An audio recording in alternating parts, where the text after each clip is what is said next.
Good morning dear students. आज हम देखेंगे magnet and coil experiment.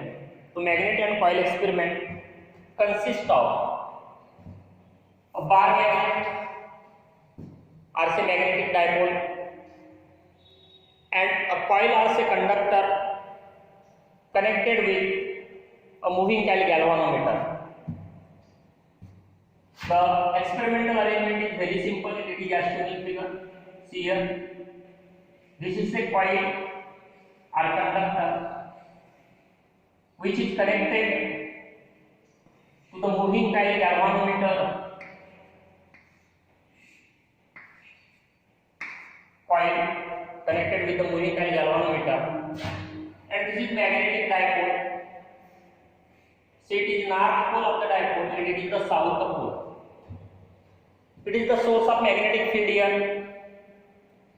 Magnetic field lines of forces से हम रिप्रेजेंट करेंगे इस प्रकार से। है जो एरोज मैं बता रहा हूँ, these are the lines of forces which actually gives us the magnetic field. हमने मैग्नीट्यूड कैसा दिया जाता है वो देखें। डिफरेंट पॉइंट पे डिफरेंट रहेगा because number of lines of forces passing normally through unit area.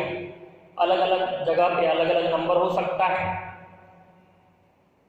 अब अगर हम मैग्नेट भी स्थिर रखते, कॉइल और गैल्वानोमीटर भी स्थिर रखते, तो गैल्वानोमीटर का पॉइंटर आप हर बार देखेंगे कि वो 0 पोजीशन पे होता है, रहेगा, दोनों एट रेस्ट है।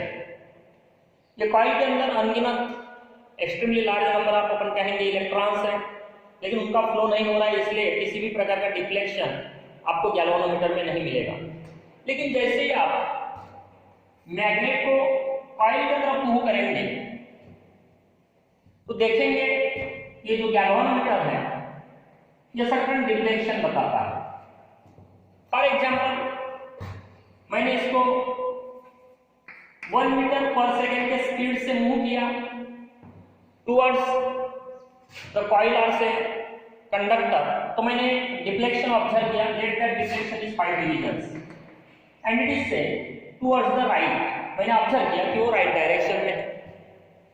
बाद में मैंने सेम स्पीड से मैग्नेट को मतलब 1 मीटर पर सेकेंड से ही जो अभी तक मैं कंडक्टर की तरफ लेके जा रहा था, मैं कंडक्टर से उसको दूर लेके गया तो देखा कि अगेन 5 डिवीजन का ही डिफ्लेक्शन मुझे मिल रहा है। बाकी अब डिफ्लेक्शन की जो डायरेक्शन है वो चेंज हो रही है, तो पहले राइट में थी अब मुझे लेफ्ट में मिल रही है।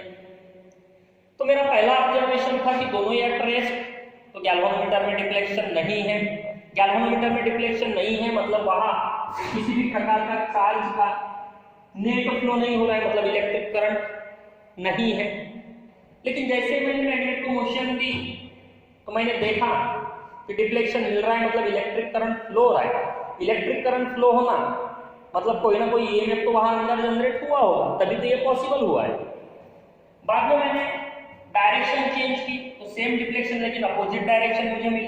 बाद में मैंने स्पीड को थोड़ा बढ़ाया। फॉर एग्जांपल 5 मीटर पर सेकेंड को मैंने देखा कि डिफ्लेक्शन जो है, नंबर ऑफ डिवीजन्स जो है वो बढ़ रही है।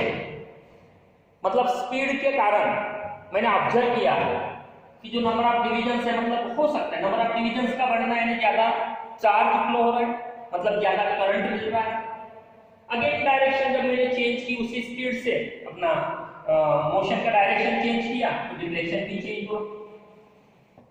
नेक्स्ट जो ऑब्जर्वेशन है, मैंने अब मैग्नेट को स्थिर रखा। मैग्नेट को मैंने स्थिर रखा और ये जो अरेंजमेंट है कॉइल और गैल्वानोमीटर का, शुरू में मैंने कॉइल को मैग्नेट की तरफ लेके गया। अगेन मैंने डिफ्लेक्शन ऑब्जर्व किया। Let that is towards the right of 0।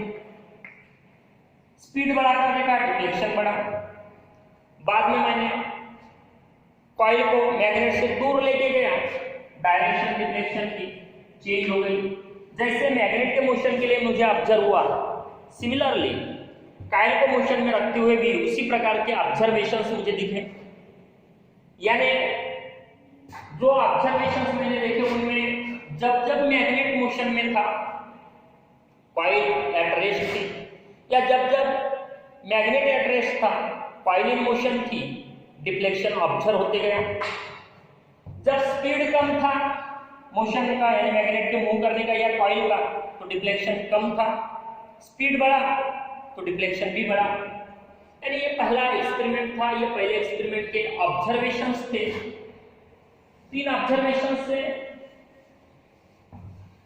बाद में हम पहुंचने वाले हैं लॉ में, लेकिन यहाँ जो ऑब्जर्वेशन है उसका कंक्लूजन क्या निकलता है, तो जब जब मोशन में है आइदर मैग्नेट से और the conductor, in that case the number of lines of forces, यानी कि indirectly we can say the magnetic field linked with the conductor changes, and change in magnetic field gives us the change in flux. That means ये experiment में observe हो रहा है कि flux change होते ही जो भी गैल्वेनोमीटर है वो डिफ्लेक्शन बता रहा है। इसका मतलब इस चेंजिंग फ्लक्स के कारण कहीं ना कहीं कंडक्टर के अंदर ईएमएफ इंड्यूस्ड हो रहा है और उसके कारण हमें गैल्वेनोमीटर में डिफ्लेक्शन मिल रहा है, क्योंकि इस ईएमएफ इंड्यूस्ड के कारण चार्ज का नेट सर्कुलेशन होकर अपन ये कहेंगे कि हमें इंड्यूस्ड करंट मिलता है। तो ये पहला एक्सपेरिमेंट था। नेक्स्ट वीडियो में हम दूसरा एक्सपेरिमेंट और फिर दोनों लॉज को, जो भी दोनों एक्सपेरिमेंट से कंक्लूजन निकलते हैं, उनको देखेंगे। Okay, bye, see you in the next video.